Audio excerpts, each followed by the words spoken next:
Welcome to the performance of the Eve Ensler's The Vagina Monologue, celebrating 20 years.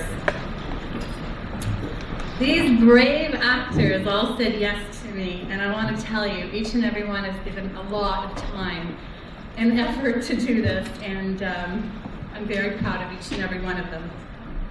The proceeds of tonight's show will be donated to fill the purse for a sister campaign. I would like to thank Renoir by Riviera for the beautiful reception that they've given us this evening. I'm also going to ask you very kindly to put your phones on silent or off. Our vendors will be open again after the show, and if you bid on a silent auction item, you'll be able to get that after the show. So sit back, enjoy the show.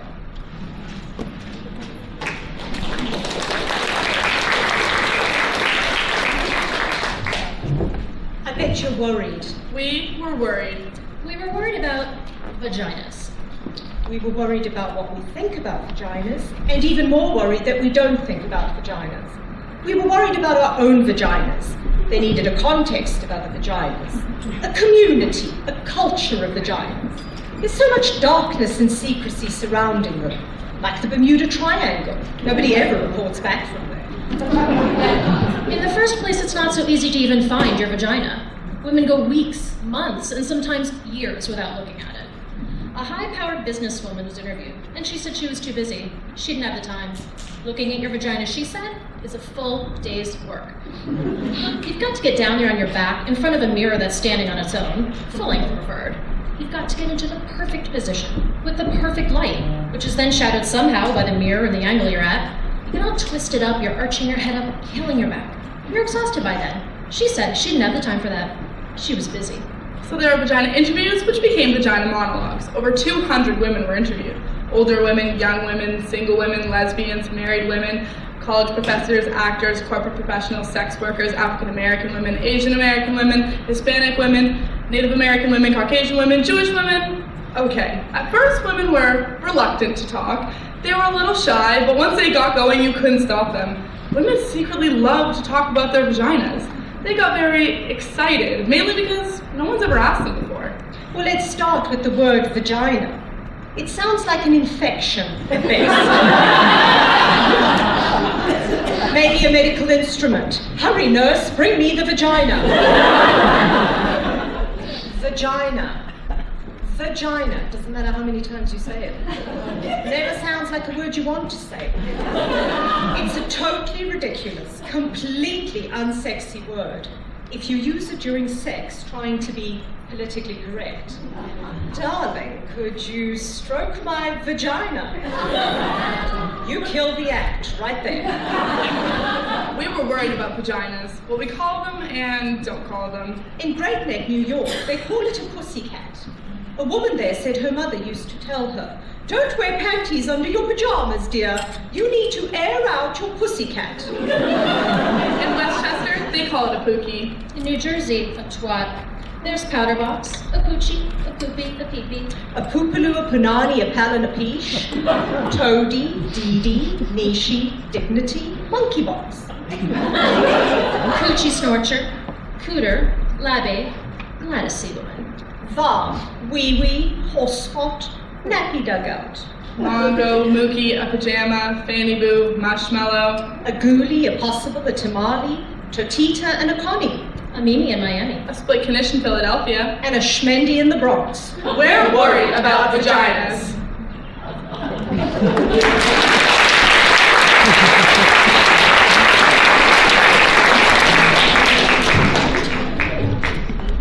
We've created a map of vagina-friendly cities. Welcome, Newmarket.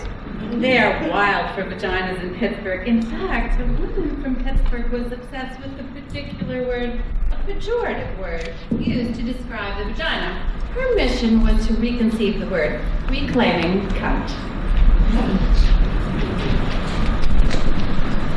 I call it cunt.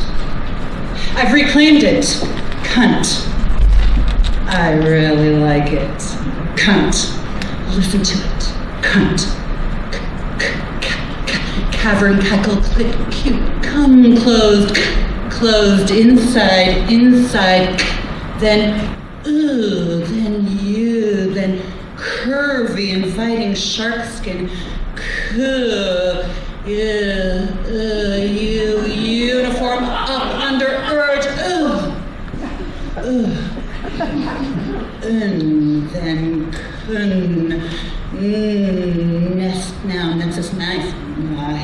Always depth, always round and uppercase, a jacket with electrical pulse, then soft, warm, then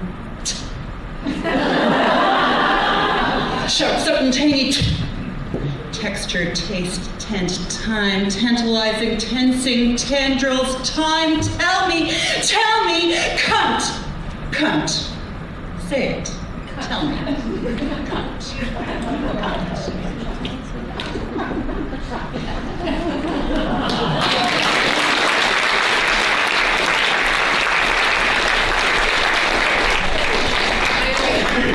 I always have to tell the same story when Marav found me on Facebook and she said, Angel, are you looking for anybody for your play? And I said, well, I am actually. And so she came in and I casted her for the Vagina Monologues, and I got really excited and jumped up and down and said, I found my cunt,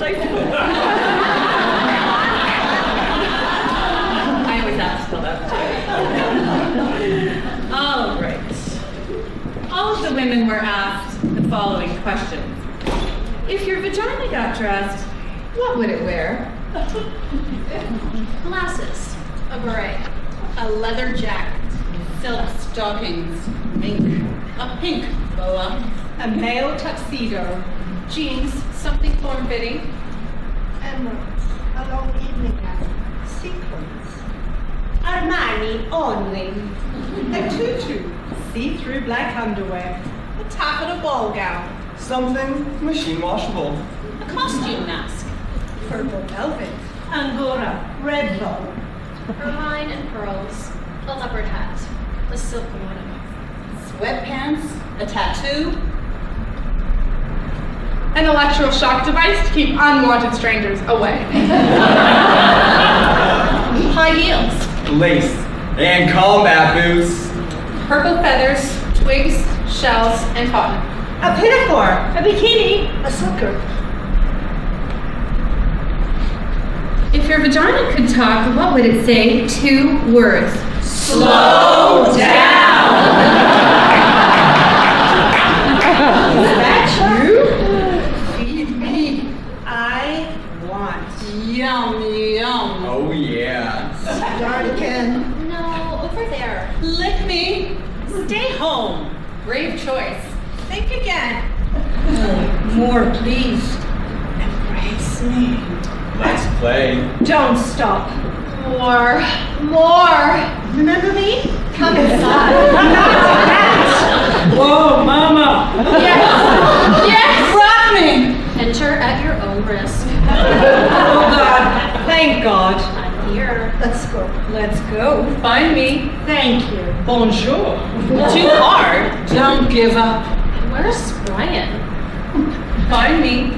Or, that's better. Yes. There.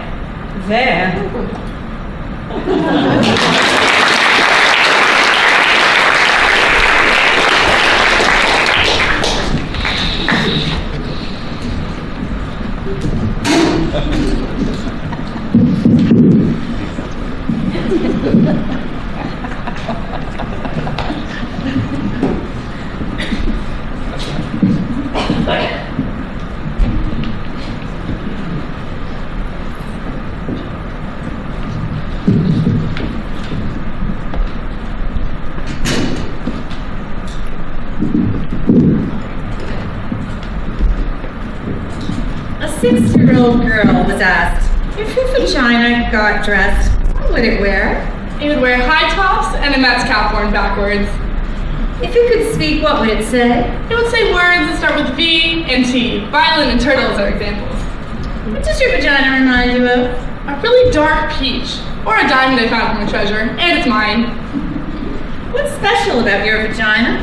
Somewhere deep inside, it has a really, really smart brain. What does it smell like? Snowflakes.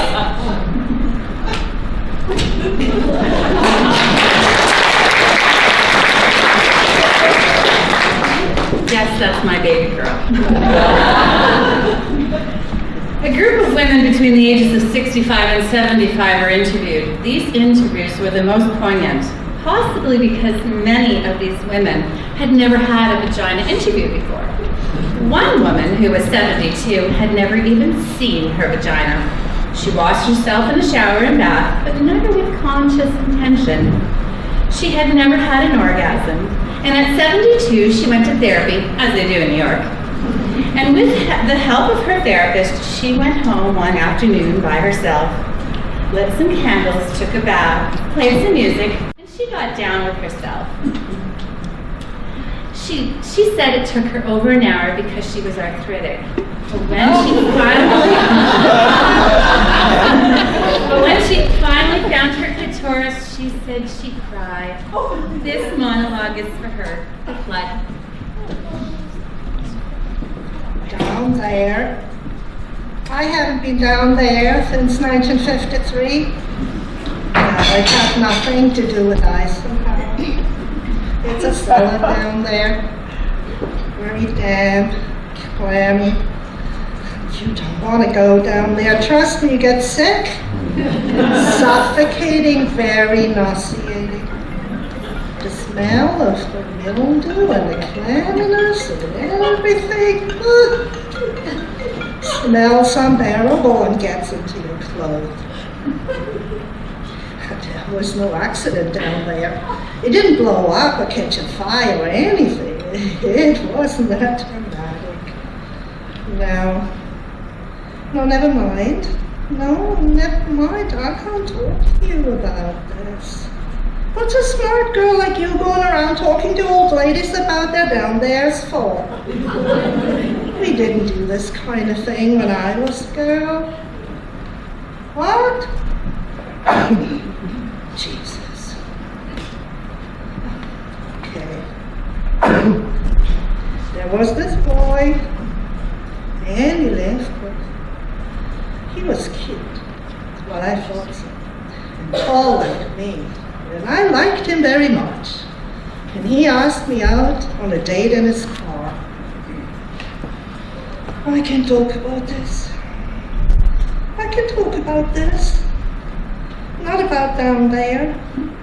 You just know it's there like the cellar. There are rumbles down there sometimes, and you can hear the pipes, and things get caught, or little animals and things. And it gets wet, and people have to come and plug up the leaks. Otherwise, the door stays closed. You'd forget that. I mean, it's part of the house, but you don't see it, don't think about it. It has to be there though, because every house needs a cellar. Otherwise, the bedroom would be in the basement. Oh, Andy left off years. He was very good looking. He was a catch. That's what we called it in my days. We were out in his new white Chevrolet, and I remember thinking that my legs were long for the seats. I have long legs. They were smushed up against the dashboard, and I was looking at my large kneecaps when he just kissed me in the surprisingly take you by control like they do in the movies kind of way. And I got excited. I got so excited, and well, there was a flood down there. I couldn't control it. It was this force of passion. This river of life just flooded out of me through my panties and onto the seat of his new white Chevrolet. It wasn't pee, and it was silly. Well, frankly, I didn't smell anything, but Andy said, he said it smelled like sour milk and it was staining his car seat. I was a stinky, weird girl. I tried to explain to him that his kiss had caught me off guard and that I wasn't normally like that. I tried to mop up the flood with my dress. It was this new yellow primrose dress. It looked so ugly with flood all over it. And he drove me home without saying another word.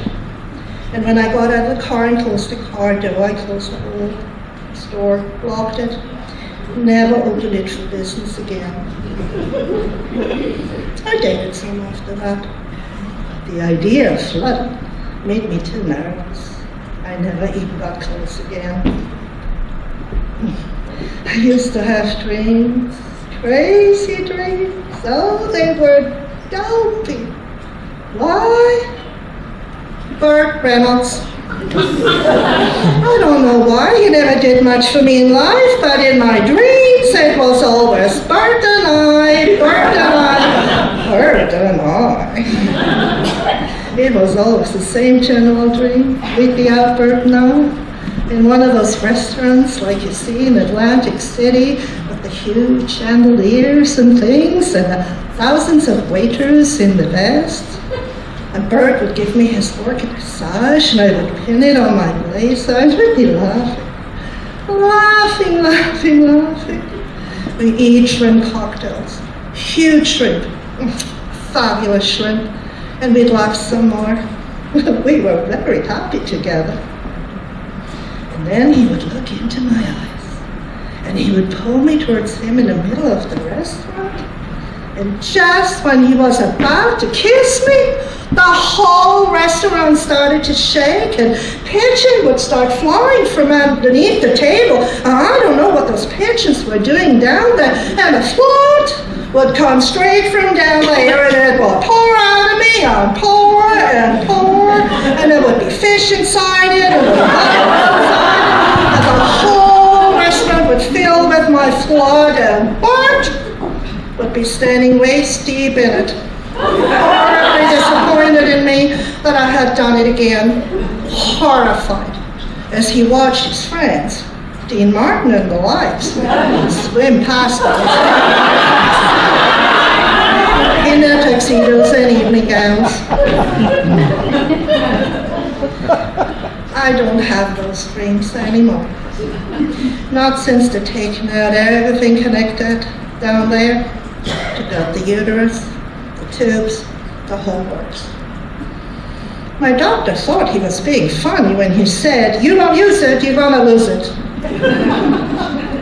But I found out it was cancer. Everything connected around there to go. Who needs it anyway? It's highly overrated. I've done other things. I love the dog shows and our sewing teams. You asked me, what would it wear? What kind of question is that? What would it wear? It would wear a big sign, close due to flood. What would it say? I told you it's not like this. It's not like a person that speaks. And it stopped being a thing that talked a long time ago. It's a place. You don't go. It's closed up. It's under the house. It's down there. You have to know.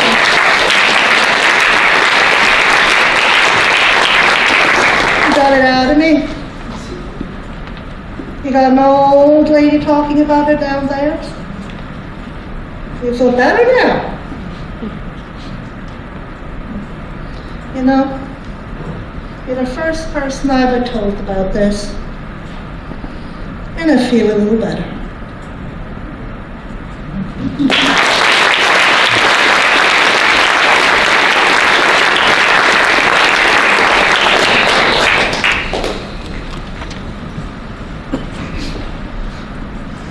My short skirt is not an invitation, a provocation, an indication that I want it, or give it, or that I hook. My short skirt is not begging for it. It doesn't want you to rip it off me or pull it down. My short skirt is not a legal reason for raping me. Although it has been in the past, it will not hold up in the new court. My short skirt, believe it or not, has nothing to do with you. My short skirt is about discovering the power of my lower calves, about the cool autumn breeze traveling up my inner thighs, about allowing everything I see or feel or pass to live inside. My short skirt is not proof that I am stupid or undecided or a malleable little girl. My short skirt is my defiance. I will not let you make me afraid. Before you make me cover it or tone it down, get used to it. My short skirt is happiness. I can feel myself on the ground. I am here, I am hot. My short skirt is a liberation, a flag in the women's army. I declare these streets, any streets, my vagina's country. My short skirt is turquoise water, with swimming-colored fish, a summer festival, in the starry dark, a bird calling, a train arriving in a foreign town. My short skirt is a wild spin, a full breath, a tango dip. My short skirt is initiation, appreciation, excitation. But mainly, my short skirt and everything under it is mine, mine, mine.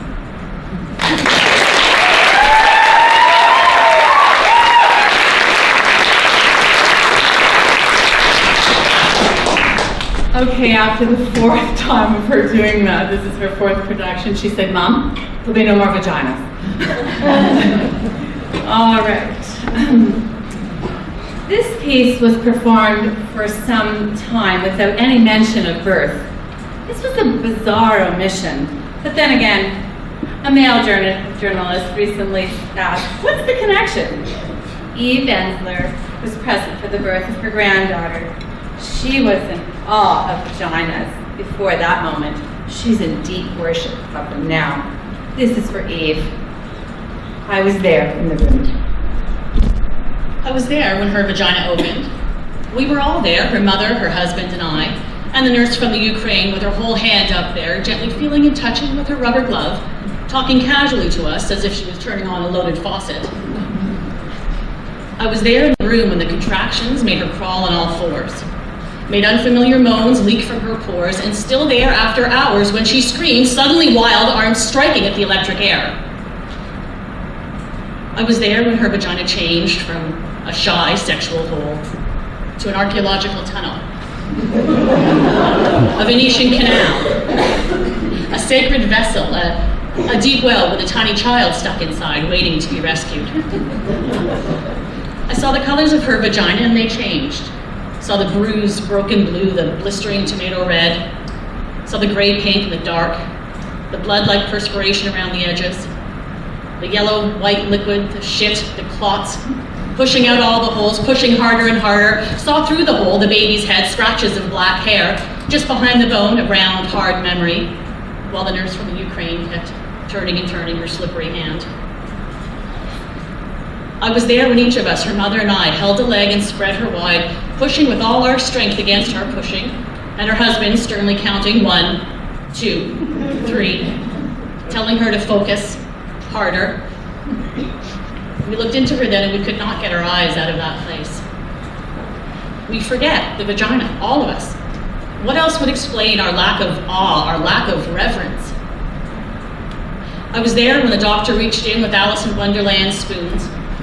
And there, as her vagina became a wide operatic mouth singing with all its strength, first the tiny head, then the gray flopping arm, then the fast swimmy body swimming quickly into our weeping arms. I was there when I turned and I faced her vagina. I stood and let myself see her, all spread, completely exposed, mutilated, swollen, and torn, bleeding all over the doctor's hands who was calmly sewing her there. I stood and her vagina became a wide, red, pulsing heart. The heart is able to forgive, so can the vagina. The heart is able to repair and forget.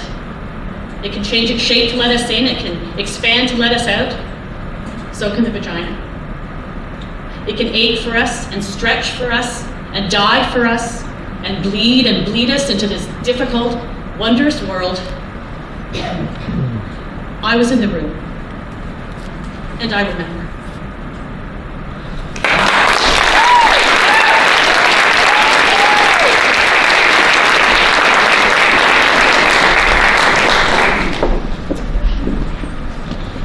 This monologue is based on interviews by Eve Ensler. with women from the Oglala Lakota Nation on the Pine Ridge Reservation in South Dakota. Their stories reflect the challenges that Native women face every day living in isolation and without resources. According to the U.S. Bureau of Justice statistics, the average annual rate of rape and sexual assault among American Indian women is 3.5 times higher than all other races. Crooked Brave. He wanted to go out. He said, "You stay home." I said, "I want to go out." He said, "You can't go out, you have a baby." And I said, "But it's our baby." I walked over and I put the baby down. He began to whimper. He must have felt my tension, the baby. I looked up at my husband and he smacked me. It wasn't a smack that turns your eyes black and blue. That came later. This was a cold, hard, domestic smack. I looked up at my husband and he was smiling. He knows what his father put his mother through. He was smiling. What was that? My husband is so handsome with his long dark hair. When we made love, it got loose before. He wanted me to go to the dinner. Wanted me to be nice to his boss. I didn't want to go. We got to the dinner and he kicked me under the table, told me to smile. So I smiled. He kicked me again. He said, "Quit trying to come on to everybody. Quit trying to fuck everyone." I quit smiling. This went on and on. When we walked outside the restaurant, my husband grabbed me by my long dark hair and he threw me down in the gutter. My husband pounded me in the curb. I could feel it like rain, and I felt my hair all sloppy and mud. And I remember running, and I ran to... He had been drinking, maybe I was too. I passed out. I woke up in a hospital after 5 brain surgeries. My hair was gone, my head was bald. It took me 5 months to learn how to walk and talk again, and how to cook breakfast. I remember looking at the egg in the frying pan with the shell, with the bacon. I forgot to take it out of its shell. My head was bald. My husband, after 18 years, beat me.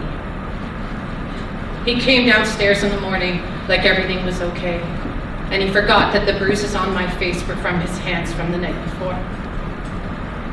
I pretend like I cared so much, and I would braid his long, dark, beautiful hair. And I would do it all nice and tight and perfectly crooked. I would make it look so it stood all crazy like and all stupid, and he would walk down the street looking all macho and cocky, and he would look so stupid. And I don't know why that made me happy, but it did. I heard he was out all night making love with another woman. And when he came home that night, his hair was all tied up all nice and tight and perfectly straight. I waited till my husband fell asleep. And I waited, and I walked up with my scissors, and I grabbed his hair, and I cut his braids off. And I waited for him to wake up. And when he screamed, "What the fuck? I'm going to kill you!" But I tied his shoes together and he couldn't catch me. It took me 3 years before I went back to him, so I knew his hair had grown back. I didn't want to make love to him. I didn't want to have sex with him. He was drunk. I was just a piece of meat, just a hole. I remember him elbowing me and jerking me, and I pretended I was asleep.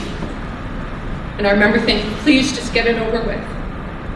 And he was grabbing me, and I remember thinking, please stop, this doesn't feel good. And he was all soft, and he kept pumping, and I said, please stop. He goes, why? Who have you been fucking? Was he bigger than me? Did you like it? You're like a mouse with a lion, and you try and run across the room. My husband grabbed me, and he beat the shit out of me. I remember hearing my son screaming, and I remember looking at my son and seeing my son screaming and seeing his tonsils. I remember trying to run and grab my son. And he said, that's not your son. That is not your son anymore. He calls me in the middle of the night now, crying. He's suicidal. He didn't mean to beat his wife. He didn't mean to batter her. They took our land, they took our ways, and that took our men, and we brought them back.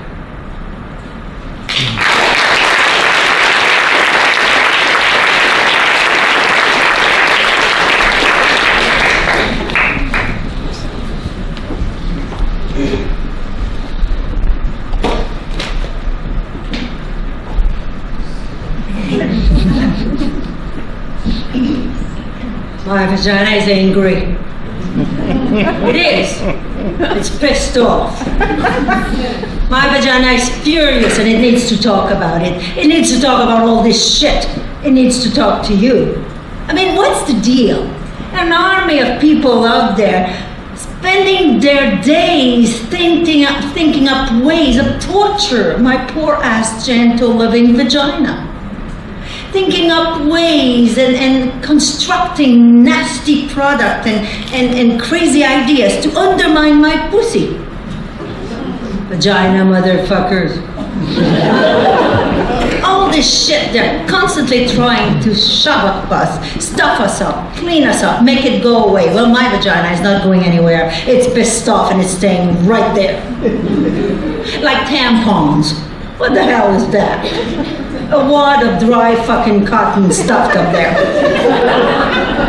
Why can't they find a way to gently lubricate the damn thing? As soon as my vagina sees it, it goes into shock. It says, forget it. It closes up. You need to work with the vagina, introduce it to things, prepare the way. That's what foreplay is all about. You've got to convince my vagina. Seduce my vagina. Engage my vagina's trust. You can't do that with a dry wad of fucking cotton.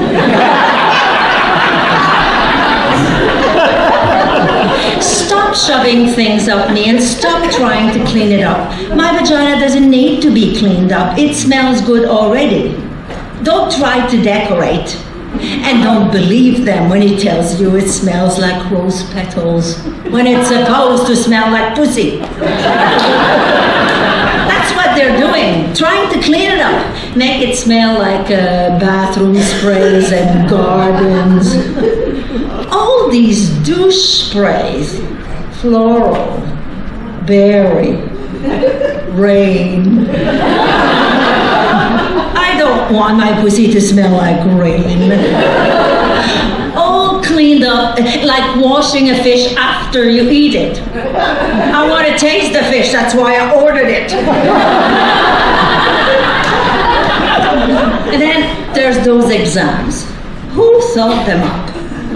There's got to be a better way to do those exams. I mean, why the scary paper dress that scratches your tits? And crunches when you lie down so you feel like a water paper somebody threw away? Why the rubber gloves? Why the flashlight all the way up there like Nancy Drew working against gravity? Why the Nazi steel stirrups? The mean cold duck lips they shove inside you? What's that? My vagina is angry about those visits. It gets defended weeks in advance. It won't go out of the house. And then you get there. Don't you hate it? Scoot down. Relax your vagina. Why? So you can shove mean cold duck lips inside it? I don't think so. Why can they think of some delicious purple velvet and wrap it around you? Lay you down on some feathery, soft cotton spread. Put on some friendly pink or blue gloves. Rest your feet on fur-covered stirrups. Warm up the duck lips. Work with my vagina, but no more tortures. Dry wad of fucking cotton, cold mean duck lips, and thong underwear. That's the worst. Thong underwear. Who thought that up? It moves around all the time. It gets stuck in the back of your crusty butt. Vaginas need to be loose and wide, not held together. That's why girdles are so bad. They need to move and spread and talk and talk. Vaginas need comfort. Make something like that. Something to give them pleasure. But oh no, they won't do that. Hate to see a woman having pleasure, particularly sexual pleasure. I mean, make a nice pair of soft cotton underwear with a French tickler built in.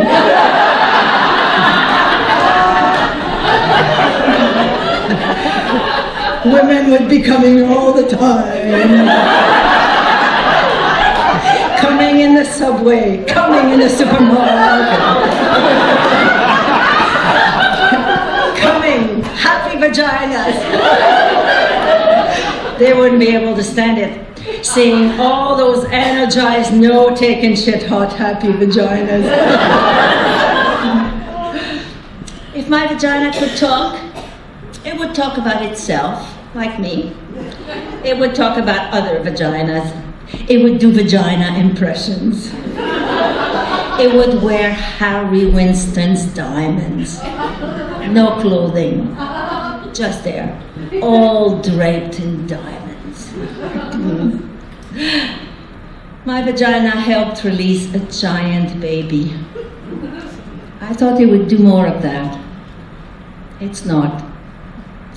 Now it wants to travel.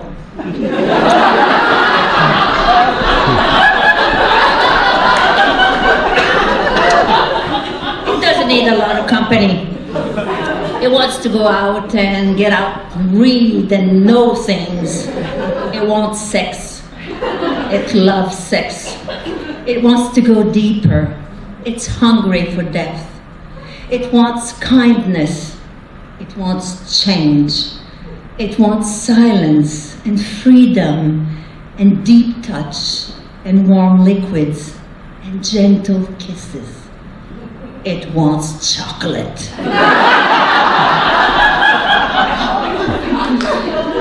It wants to scream. It wants to stop being angry. It wants to come. It wants to want. It wants. My vagina, well, it wants everything.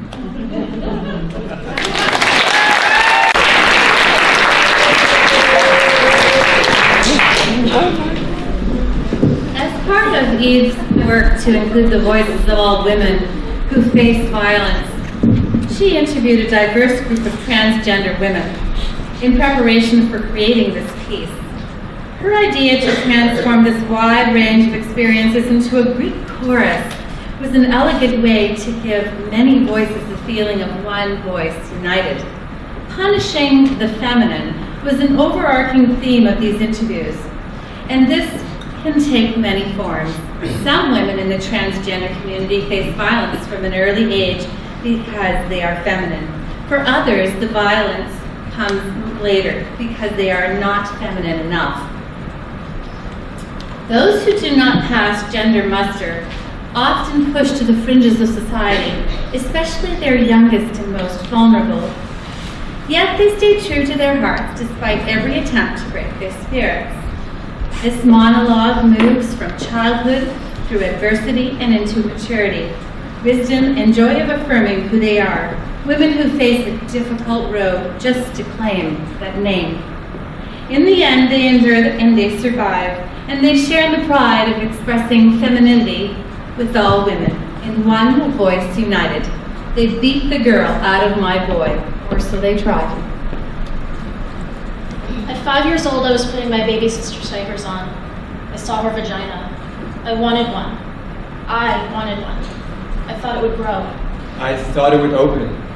I ached to belong.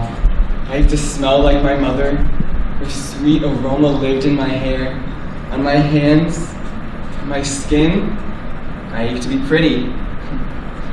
Pretty. I wondered why I was missing my bathing suit top at the beach, why I wasn't dressed like the other girls. I ached to be completed. I ached to belong, to twirl the baton. They assigned me a sex the day I was born.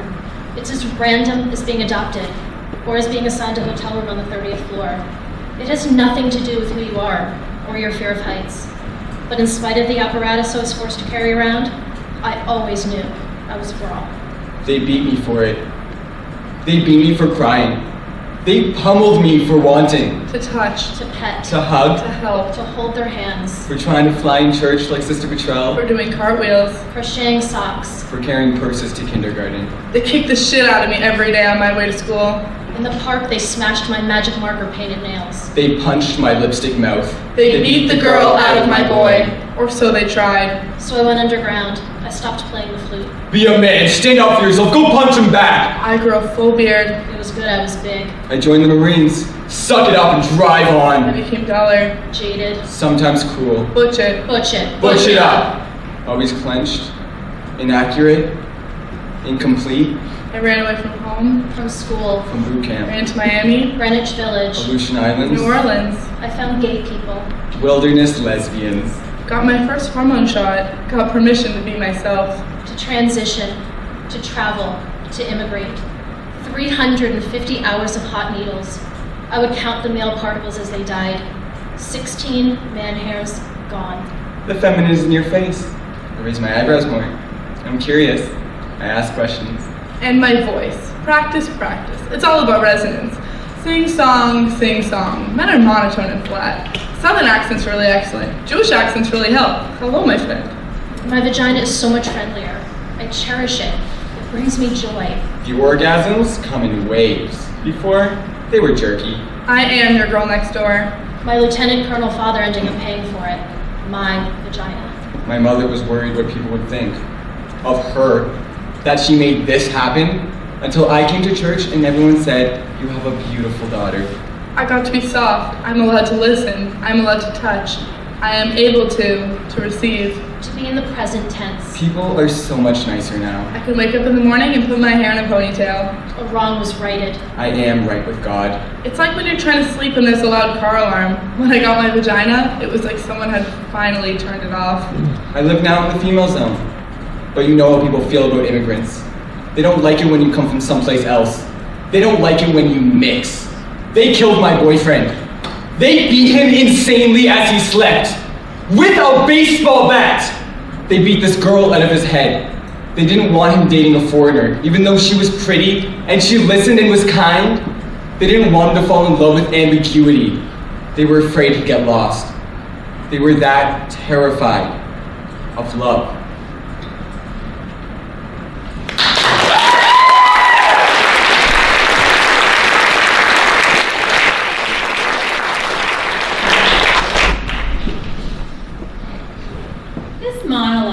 Was based on an interview with a woman who had a good experience with a man because he liked to look at it.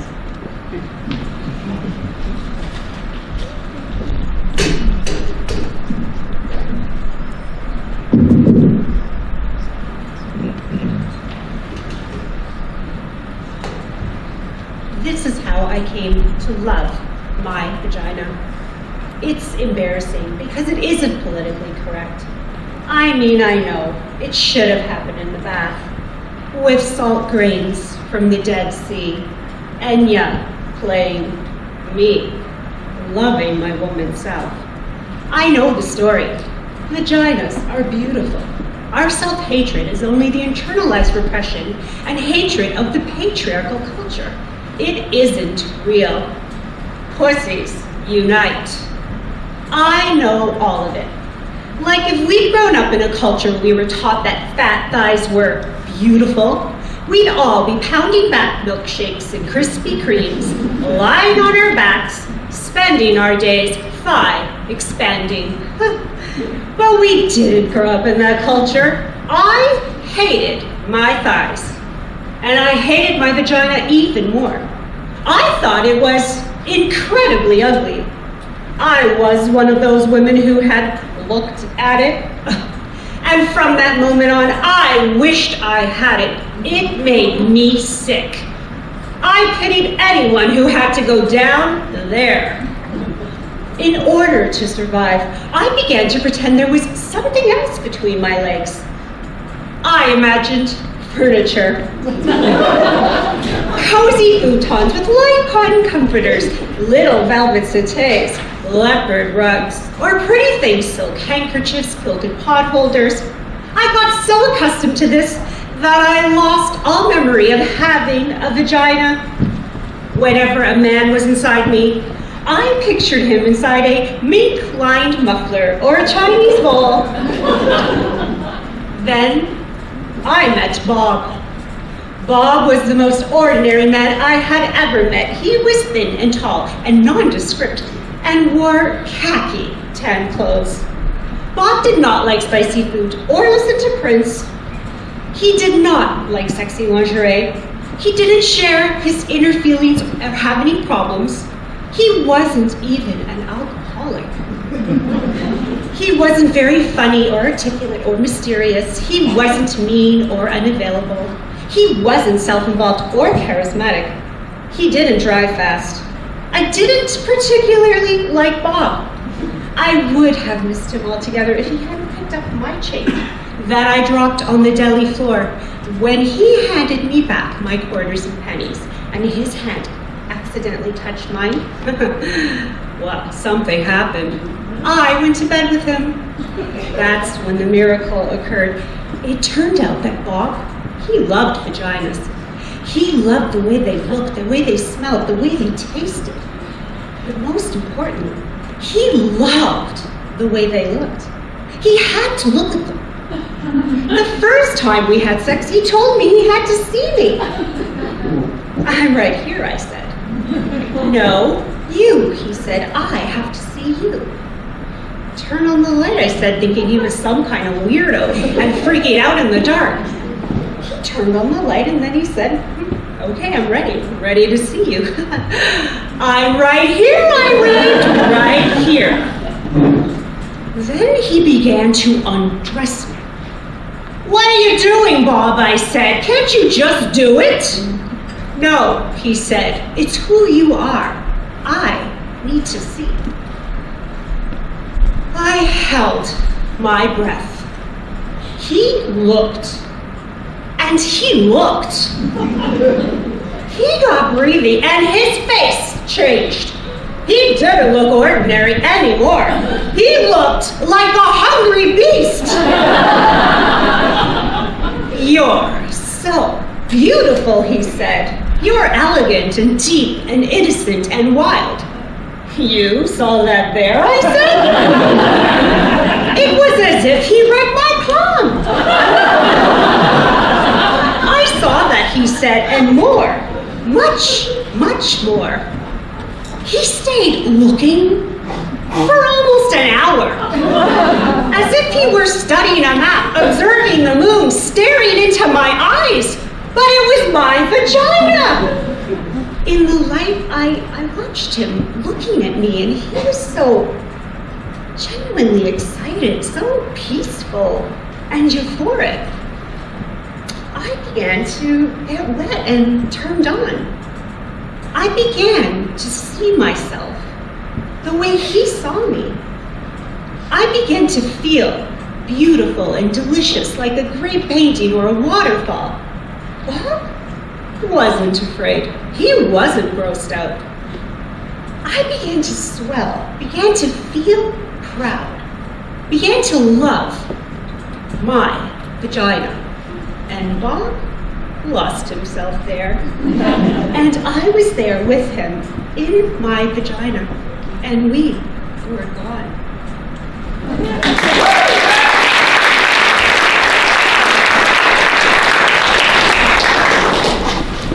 Some of the monologues are based on several women's stories surrounding the same theme, and a few times a good idea became an outrageous one. This monologue is based on one woman's story, although the subject came up in every interview and was often fraught. The subject being hair. You cannot love a vagina unless you love hair. Many people do not love hair. My first and only husband hated hair. He said it looked cluttered and dirty. He made me shave my vagina. It looked puffy and exposed and like a little girl. This excited him. When he made love to me, my vagina felt like how a beard must feel. It felt good to rub it and painful, like scratching a mosquito bite. It felt like it was on fire. There were screaming red bumps. I refused to shave it again. Then my husband had an affair. When we went to marital therapy, he said the reason he screwed around is because I wouldn't please him sexually. I wouldn't shave my vagina. The therapist had a German accent and gasped in between sentences to show her empathy. She asked me why I didn't want to please my husband. I said it felt weird when my hair was gone down there. I felt little, and I couldn't help talking in a baby voice. And the skin got so irritated, even calamine lotion wouldn't help it. She said marriage was a compromise. I asked her if shaving my vagina would stop my husband from screwing around. I asked her if she had many cases like this before. She said questions diluted the process. I had to just jump right in. She was sure it was a good beginning. Then, when we got home, he got to shave my vagina. It was like a therapy bonus prize. He clicked it a few times and there were drops of blood in the bathtub, but he didn't even notice because he was so happy shaving me. Then later, when he was pressing against me, I could feel his spiky sharpness sticking into me, my naked, puffy vagina. There was no protection, there was no fluff. I realized then that hair is there for a reason. It's the leaf around the flower, the lawn around the house. You have to love hair in order to love the vagina. You can't pick the parts you want. And besides, my husband, he never stopped screwing around.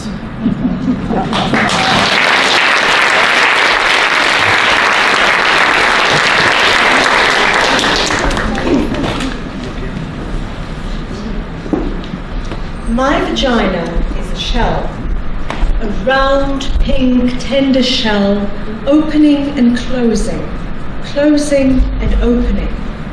My vagina is a flower, an eccentric tulip, the center acute and deep, the scent delicate, the petals gentle, but sturdy. I did not always know this.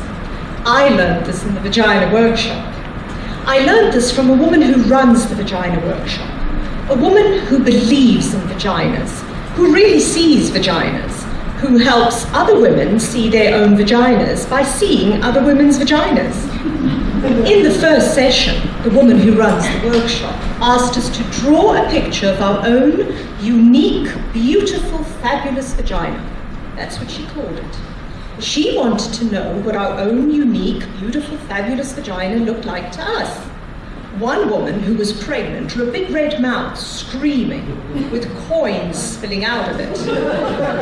Another very skinny woman drew a big serving plate with a sort of Devonshire pattern on it. I drew a huge black dot with little squiggly lines round it. The black dot was equal to a black hole in space, and the squiggly lines were meant to be people or things, or just your basic atoms who got lost there. I'd always thought of my vagina as an anatomical vacuum, randomly sucking up particles and objects from the surrounding environment. I did not think of my vagina in practical or biological terms. I did not, for example, see it as something attached to me. In the workshop, we were asked to look at our vaginas with hand mirrors. Then, after careful examination, we were to verbally report to the group what we saw. I must tell you, up until this point, everything I knew about my vagina was based on hearsay or invention. I'd never really seen the thing. It never occurred to me to look at it. My vagina existed on an abstract plane. It seemed so reductive and awkward looking at it, like we were there in the workshop on our shiny blue mats with hand mirrors. It reminded me of how early astronomers must have felt when they looked at telescopes. And it was rather startling at first, my vagina. Like the first time you see a fish cut open, and you discover this whole other bloody complex world right under the skin. It was so raw, so red, so fresh. And the thing that surprised me most was all the layers. Layers inside layers, opening into more layers. My vagina amazed me. I couldn't speak when it came my turn in the workshop. I was speechless. I had awakened to what the woman who ran the workshop called vaginal wonder. I just wanted to lay there on my mat, legs spread, examining my vagina forever. It was better than the Grand Canyon. Ancient, full of grace. It had the innocence and freshness of a proper English garden. It was funny, very funny. It made me laugh. It would hide and seek, open and close. Then the woman who ran the workshop asked how many women in the workshop had had orgasms. 2 women tentatively raised their hands. I didn't raise my hand, but I had had orgasms. I didn't raise my hand because they were accidental orgasms. They happened to me. They would happen in my dreams, and I would awake in splendor. They happened a lot in water, mostly in the bath, although once in Cape Cod. They happened on horses, bicycles, the treadmill at the gym. I didn't raise my hand because although I'd had orgasms, I did not know how to make one happen. I thought it was a mystical, magical thing. I didn't want to interfere. It felt wrong getting involved, manipulative, contrived. It felt Hollywood. The surprise would be gone, and the mystery. The problem, of course, is that I hadn't had a magical accidental orgasm in a very long time, and I was frantic. That's why I was in the workshop. And then the moment had arrived that I both dreaded and longed for. The woman who ran the workshop asked us to take out our mirrors again and to see if we could locate our clitoris. We were there, the group of us women, on our backs, on our mats, searching for our spots, our locus, our reason. And I don't know why, but I started crying. Maybe it was sheer embarrassment, or maybe it was knowing that I had to give up the fantasy, the enormous life-consuming fantasy that someone or something was going to do this for me, the fantasy that someone was coming to lead my life, to choose direction, to give me orgasms. I could feel the panic rising, the simultaneous terror and realization that I had avoided finding my clitoris, had rationalized it as mainstream and consumerist, because I was in fact terrified that I did not have a clitoris. Terrified that I was one of those constitutionally incapables, one of those frigid, dead, shut down, dry, apricot-tasting, bitter. Oh my God. I lay there, eyes closed, searching for my spot, reaching with my fingers, and all I could think about was the time when I was 10, lost my gold ring with the emerald in a lake. How I kept diving over and over to the bottom of the lake, running my hands over stones and fish and bottle caps and slimy stuff, but never my ring. The panic I felt, I knew I'd be punished. I shouldn't have worn it swimming. The woman who ran the workshop saw my insane scrambling, sweat and heavy breathing. She came over. I told her, I've lost my clitoris. It's gone. I shouldn't have worn it swimming.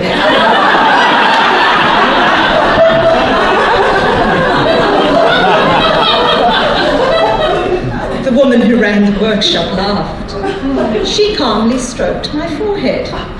She told me my clitoris was not something I could lose. It was me. It was the essence of me. It was both the doorbell to my house and the house itself. I did not have to find it. I had to be it. Be it. Be my clitoris. Be my clitoris. I lay back, I closed my eyes, I put the mirror down. I watched myself float above myself. I watched as I slowly began to approach myself and re-enter. I felt like an astronaut re-entering the atmosphere of the Earth. It was very quiet, this re-entry. Quiet and gentle. I bounced and landed and bounced. I came into my own muscles, blood and cells, and then slid into my vagina. It was suddenly easy and I fit. I was all warm and pulsing and ready and young and alive. And then without looking, with my eyes still closed, I put my finger what had suddenly become me. There was a little quivering at first, which urged me to stay. Then the quivering became an eruption, the layers dividing and subdividing. The quaking broke open onto an ancient horizon of light and silence, which opened onto a plane of music and colors and innocence and longing. And I felt connection, calling connection, as I lay there thrashing on my little blue mat.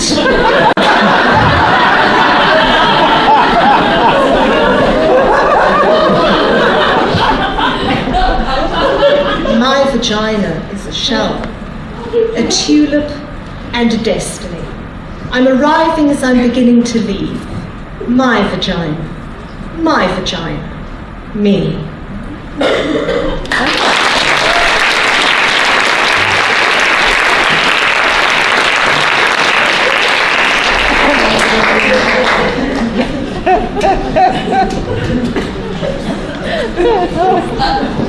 Always takes me a minute.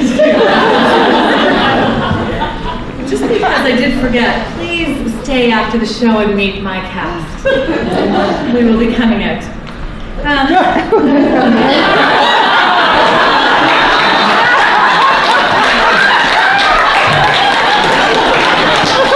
Tonight's show is being recorded.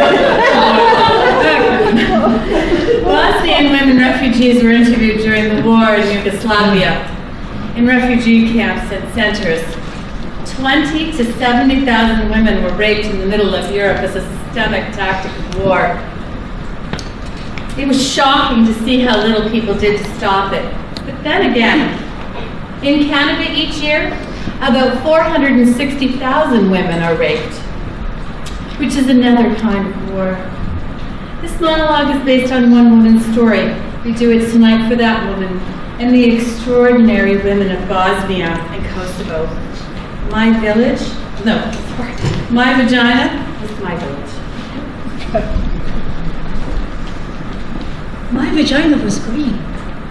Water-soft, pink fields, camel, sun resting, sweet boyfriend touching lightly with a piece of blood straw. There is something between my legs. I don't know what it is. I don't know where it is. I do not touch. Not now. Not anymore. Not since. My vagina was chatting. Can't wait.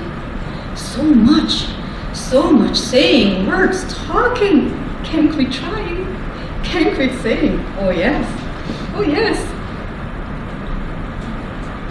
Not since I dreamed there is a dead animal swimming down in there with thick black fishing line. And the dead animal smell cannot be removed. And its throat is slit. And it bleeds through all my summer dresses. My vagina was singing all girl songs, all goat-bell ringing songs, all wild autumn field songs, vagina home songs. Not since the soldiers put a long, thick rifle inside me. So cold, the steel rod canceling my heart. Don't know whether they are going to fire it or shove it through my spinning brain. 6 of them.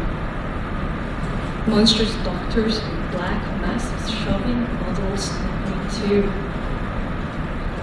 They were sticks. In the end of the room. My vagina, swimming river water, clean water, spilling over sun-baked stones, over stone plate stones, over and over.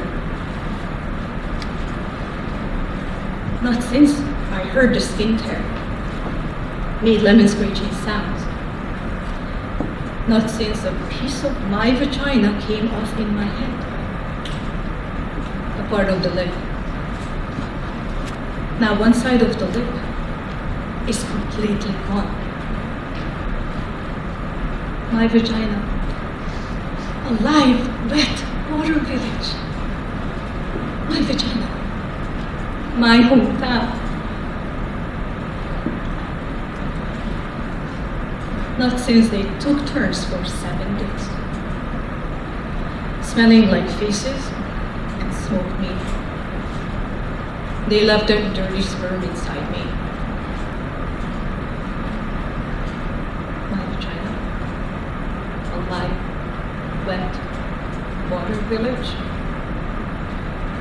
They invaded it, butchered it, and burned it down. I do not touch now. I do not visit. I live someplace else now. I do not know where that is.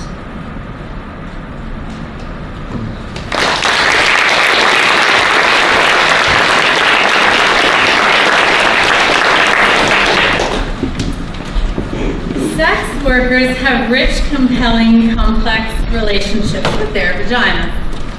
This particular woman blows my mind. She was a sex worker, but she only did sex work with women. The woman who liked to make vaginas happy. I love vaginas. I love women. I do not see them as separate things. Women pay me to dominate them, to excite them, to make them come. I did not start out like this, no. To the contrary, I started out as a lawyer. But in my late 30s, I discovered how addicted I became to making women happy. It started out as a mission of sorts, and then I started getting paid for it. It was my art. It was as if I had found my calling. I wore outrageous outfits when I dominated women, lace and silk and leather, and I used props. Whips, handcuffs, ropes, dildos, there was nothing like this in tax law. Now, I hated those blue corporate suits, though I use them now from time to time in my new line of work, and they serve quite nicely. Now, there are no props in corporate law. No dark, mysterious forehead. No erect nipples. No delicious mouths. No, well, mainly, there was no moaning. Not the kind I'm talking about, anyway. I realize now this was the key. The thing that ultimately seduced me and got me addicted to making women happy. Moaning. When I was a little girl, I used to laugh. I used to watch TV and see these women making loud, ungoverned, orgasmic noises. And I got strangely hysterical. I couldn't believe that loud, outrageous noises like that came out of women. I longed to moan. I practiced in front of a mirror on a tape recorder, moaning in various keys, various tones, but whenever I played it back, it sounded fake. It was fake. It wasn't rooted in anything sexual, really, only in my desire to be sexual. But then, when I was 10, I had to pee really badly once. On a long car trip, it went on for over an hour, and when I finally got to pee behind this dirty little gas station, I moaned. I moaned as I peed. I couldn't believe it. Me, moaning behind a Texaco station in the middle of Louisiana. I realized right then that moans are connected with not getting what you want right away, with pushing things off. Moans came out of this mysterious hidden place inside of you that was speaking its own language, and I realized that moans were, in fact, that language. I became a moaner. Well, it made most men anxious. I mean, it frightened them, and frankly, they'd lose concentration. They couldn't focus, and when they couldn't focus, they would lose the concentration, and then they'd lose everything. We couldn't make love in people's homes. The walls were too thin. I got stares of contempt in my elevator. I was becoming hopeless. I started to feel bad about my moaning. I learned to choke it in, hold it back like a sneeze. I got all quiet and polite and moaned into the pillow. But then I started getting headaches and stress-related disorders. I was becoming hopeless until I discovered women. I discovered that most women loved my moaning. But more importantly, I discovered how deeply excited I got when other women moaned. When I was responsible for another woman moaning. I made love to quiet women and they shocked themselves in their moaning.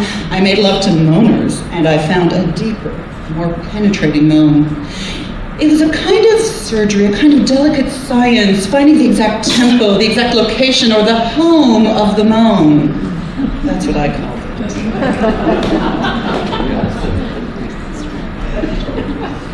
Sometimes I found it over a woman's jeans. Sometimes I snuck up on it, quietly disarming the surrounding alarms and moving in. Sometimes I used force, but not oppressive force, more like, lay back, enjoy the ride, I'm gonna take you someplace. Sometimes it was simply mundane. I found the moan while we were in the kitchen, making dinner, eating chicken or salad. Just there, here it is, like that, all mixed in with the balsamic vinegar. Sometimes I used props. I loved props. Sometimes I made the woman find her own moan in front of me. I waited, I stuck it out. I wasn't fooled by the minor, more obvious moans. No, I pushed her further, all the way in to her power moan. See, there's the clit moan, the vaginal moan, the combo clit vaginal moan, there's the almost moan, the right on it moan, the elegant moan, the great slick moan, there's the wasp moan, the Jewish moan, oh my God,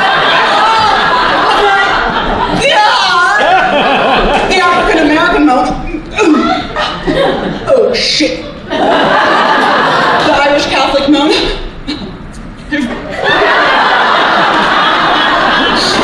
There's the mountaintop moan. The baby moan. The doggy moan.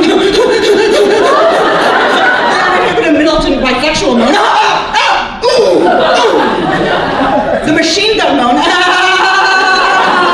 The tortured Zen moan. The diva moan. The college moan. I should be studying. Studying. And finally, the surprise triple orgasm moan. Oh, God.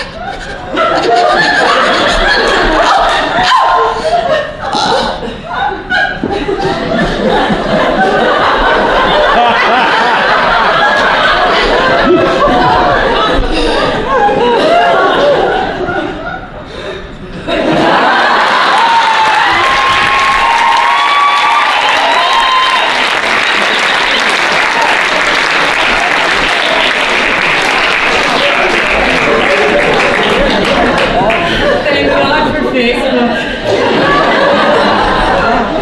Please, also, Marat has just written her third book and she will be out signing it after the show. Okay, now we're all breathing.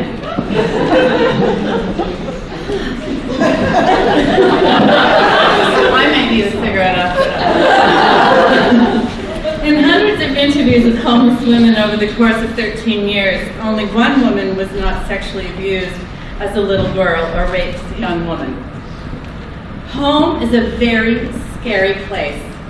They have fled. The shelters are ironically the first places many of them ever find safety, protection, or comfort. This is the woman's story as she told it. What wasn't in the story is the fact that this woman met another woman in a shelter and they fell in love. And through their love, they both got out of the shelter system. The little coochie snorcher that could. Memory, December 1965, 5 years old. My mama tells me in a scary, loud, life-threatening voice to stop scratching my coochie snorcher. I become terrified I've scratched it off down there. I do not touch myself again, even in the bath. I'm afraid of water getting in and fill me up so I explode. I put Band-Aids over my coochie to cover the hole, but they fall off in the water. I imagine a stop or a bathtub plug up there to prevent things from entering me.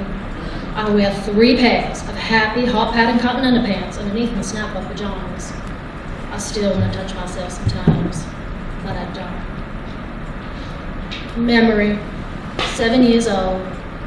Edgar Montaigne, who is 10, gets angry at me and punches me with all his might between my legs. It feels like he breaks my entire self.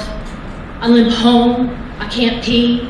My mama asks me what's wrong with my coochie snorcher. And when I tell her what Edgar did to me, she yells at me and says never to let anyone touch me down there again. I try to explain that he didn't touch it, Mama. He punched it. Memory, 9 years old. I play in the bed, bouncing and falling, and impale my coochie snorcher on the bedpost. I make high-pitched screaming noises that come straight from my coochie snorcher's mouth. I get taken to the hospital. They sew it up down there from where it's been torn apart. Memory, 10 years old. I'm at my father's house and he's having a party upstairs. Everyone's drinking.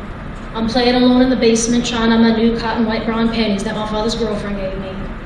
Suddenly, my father's best friend, this big man Alfred, comes up from behind and pulls my no underpants down and sticks his big hard penis into my coochie snorcher. I scream, I kick, I try to fight him off, but he already gets it in. My father's there then and he has a gun. And there's a loud, horrible noise. And then there's blood all over Alfred and me. Lots of blood. I'm sure my coochie snorcher is finally falling out. Alfred is paralyzed for life. And my mama doesn't let me see my father for 7 years. Memory, 13 years old. My coochie snorcher is a very bad place. A place of pain, nastiness, punch and invasion and blood. It's a site for mishaps. It's a bad luck zone. I imagine a freeway between my legs and I am traveling, going far away from here. Memory, 16 years old. There's this gorgeous 24-year-old woman in our neighborhood, and I stare at her all the time. One day she invites me into her car. She asks me if I like to kiss boys, and I tell her I do not like that. Then she says she wants to show me something, and she leans over and kisses me so softly on the lips with her lips, and puts her tongue in my mouth. Wow. She asks me if I want to come over her house, and then she kisses me again, tells me to relax, to feel it, to let our tongues feel it. She asks my mama if I can spend the night, and my mother's delighted that such a beautiful, successful woman has taken an interest in me. I'm scared, but really, I can't wait. Her apartment's fantastic. She's got it hooked up. It's the 70s, the beads, the fluffy pillows, the mood lights. I decide right then I want to be a secretary like her when I grow up. She makes a vodka for herself and then asks what I want to drink. I said the same as she's drinking, and she says she doesn't think my mama would like me drinking vodka. I say she probably wouldn't like me kissing girls either, and the pretty lady makes me drink. Then she changes into this chocolate satin teddy. She's so beautiful. I always thought bodegas were ugly. I say, you look great, and she says, so do you. I say, but I only have this white cotton brown underpants.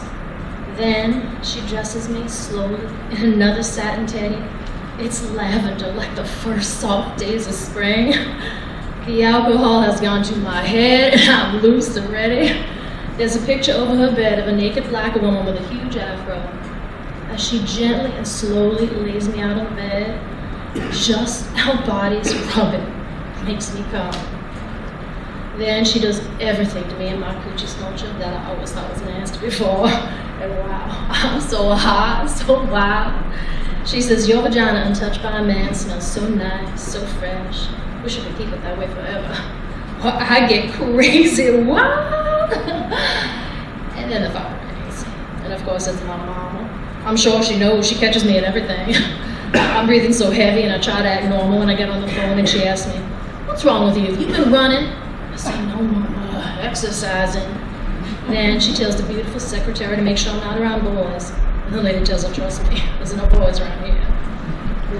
Afterwards, the gorgeous lady teaches me everything about my coochie smoocher. She makes me play with myself in front of her. She teaches me all the different ways to give myself pleasure. She's very thorough. She tells me if I always know how to give myself pleasure, then I'll never need to rely on a man. In the morning, I'm worried I become a bitch because I'm so in love with her. She laughs, but I never see her again. I realized later she was my surprising, unexpected, and politically incorrect salvation. She transformed my sorry-ass coochie snatcher and raised it to a kind of heaven.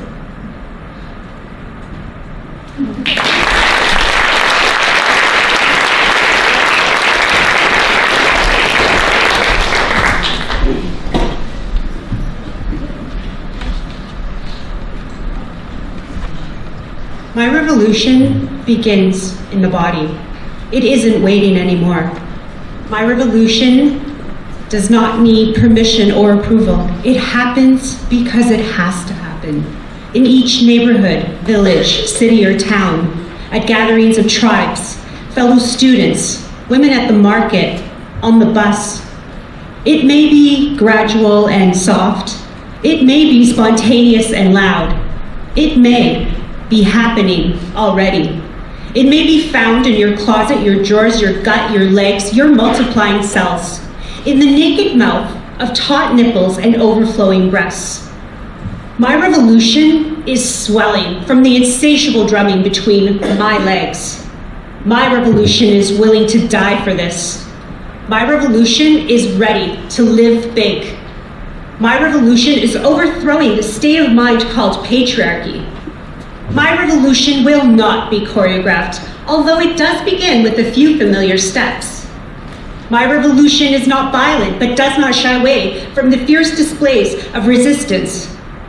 My revolution is in this body, in these hips atrophied by misogyny, in this jaw wired mute by hunger and atrocity.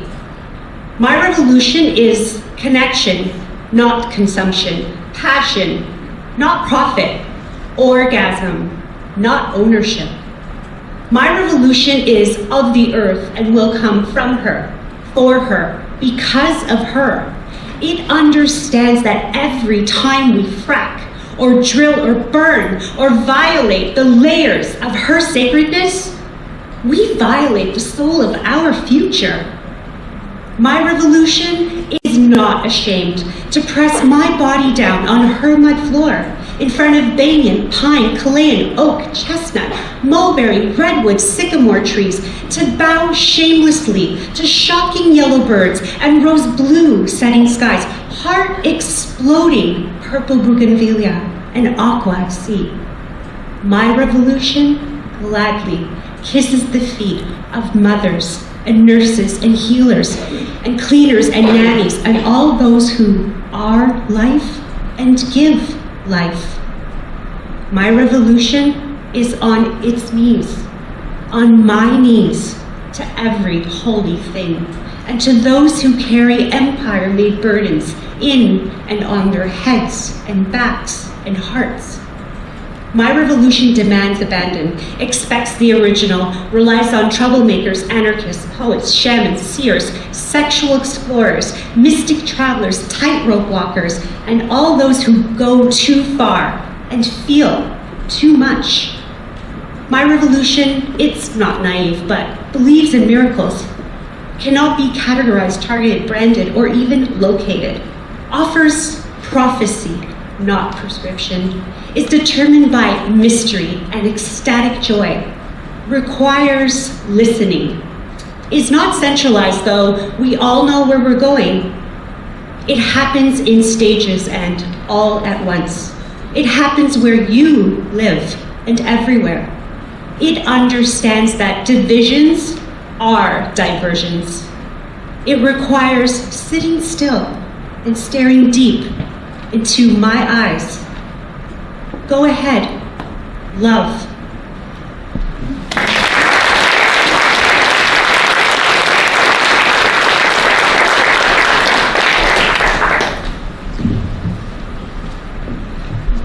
We introduced this next monologue very recently to our performance. When the allegations against Harvey Weinstein blew up our newsfeed and the Me Too campaign went viral, the cast and the world needed to speak about being over it. Over sexual harassment in all its forms. Although this monologue was originally written during the 2012 presidential election, the themes in it mirror what was ongoing in the 2016 presidential election and is still going on today. We perform this monologue over it in solidarity with all the women who have spoken out online, in public and in private. Me too.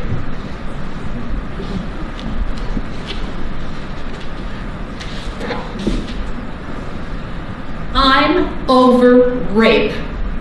I am over rape culture, rape mentality, rape pages on Facebook. I am over the thousands of people who signed those pages with their real names without shame. I am over people demanding their right to rape pages and calling it freedom of speech or justifying it as a joke. I'm over people not understanding that rape is not a joke. And I'm over being told that I don't have a sense of humor, or women don't have a sense of humor, when most women I know, and I know a lot, are very funny. We just don't think that uninvited penises up our vagina is a laugh riot. I'm over how long it seems to take anyone to ever respond to rape. I'm over Facebook taking weeks to take down rape pages. I'm over the hundreds of thousands of women in Congo still waiting for the rapes to end and the rapists to be held accountable. I'm over the thousands of women in Bosnia, Burma, Pakistan, South Africa, Guatemala, Sierra Leone, Haiti, Afghanistan, Libya, you name a place, still waiting for justice. I am over rape happening in broad daylight. I am over the 207 clinics in Ecuador, supported by the government, that are capturing, raping, and torturing lesbians to make them straight. I am over 1 in 3 women in the US military, happy Veterans Day, getting raped by their so-called comrades. I am over the forces that deny women who have been raped the right to have an abortion.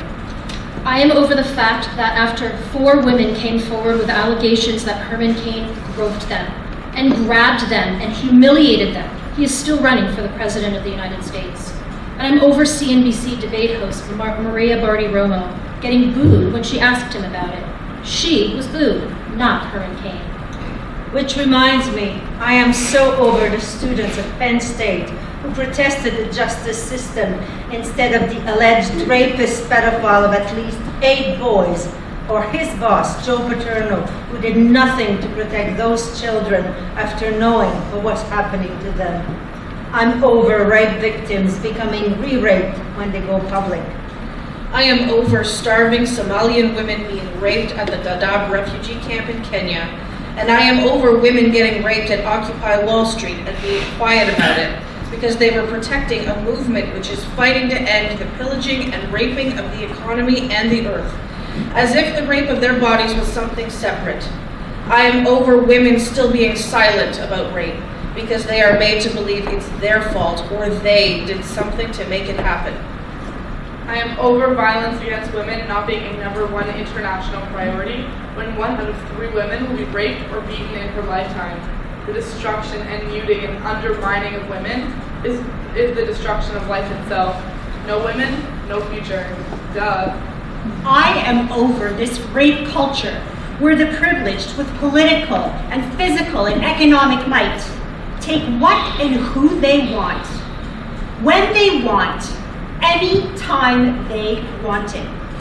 I am over the endless resurrection of the careers of rapists and sexual exploiters, film directors, world leaders, corporate executives, movie stars, athletes, while the lives of the women they violated are permanently destroyed, often forcing them to live in social and emotional exile. I am over the passivity of good men. Where the hell are you? You live with us, make love with us, father us, befriend us, brother us, get nurtured and mothered and eternally supported by us. So why aren't you standing with us? Why aren't you driven to the point of madness and action by the rape and humiliation of us? I am over years and years of being over rape and thinking about rape every day of my life since I was 5 years old. And getting sick from rape and depressed from rape and enraged by rape. And reading my insanely crowded inbox of rape horror stories every hour of every single day. I am over being polite about rape. It's been too long now. We have been too understanding. We need to occupy rape in every school, park, radio, TV station, household, office, factory, refugee camp, military base, back room, nightclub, alleyway, courtroom, UN office. We need people to truly try and imagine once and for all what it feels like to have your body invaded, your mind splintered, your soul shattered. We need to let our rage and our compassion connect us so we can change the paradigm of global rape. There are approximately 1 billion women on the planet who have been violated. 1 billion women. The time is now. Prepare for the escalation. Today it begins. Moving toward February 14th, when 1 billion women will rise to end rape. Because we are over it.